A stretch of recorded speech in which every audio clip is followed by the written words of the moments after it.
So be prepared that anything can happen in this video, okay?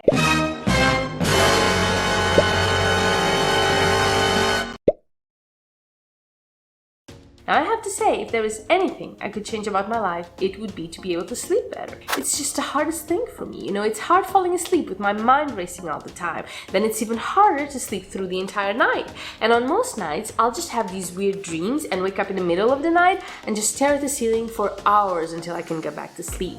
Then, of course, it's time to wake up and I'm tired and cranky and very upset. Plus, I don't drink coffee, I hate the taste, so you can imagine how those days go. And it's kind of a vicious circle if you think about it. Poor sleep leads to stress and tiredness, which then leads to poor sleep. And of course, the more you realize you're struggling to sleep, the harder it will be to actually do it. I have to say, it has taken me years to find things that actually help me get some rest at night. And if by any chance I slack off and stop doing them, immediately I will have a really bad night. Like for example, the one thing I found over the years is that a good night's sleep is as much about what you do during the day as it is about the things you do when you're about to turn in for the night.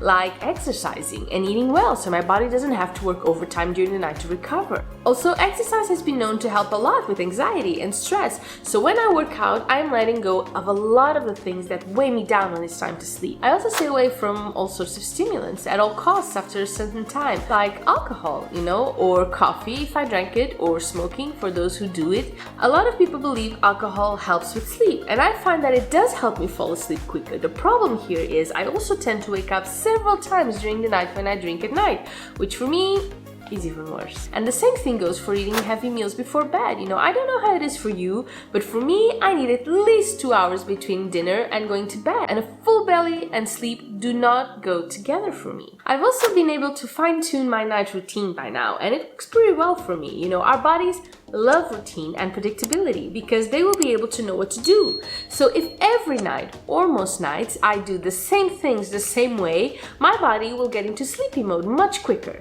than if I shake things up every day. The important bit here is doing the same things consistently to cue the brain it's time for sleep. For example, one of the most important parts of my night routine is to take a warm bath before bed.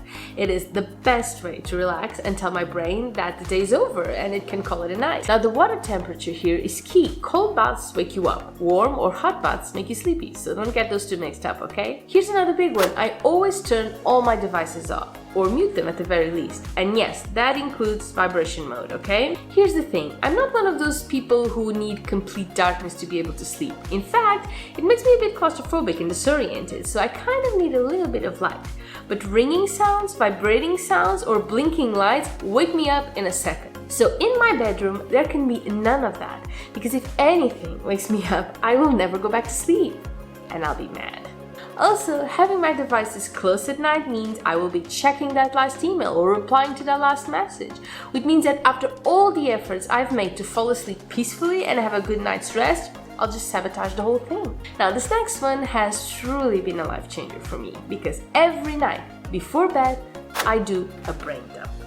Everything that's going on up here. I make lists of things I have to do the next day, I write down my thoughts, my worries, everything and anything that's on my mind. I dump it onto paper.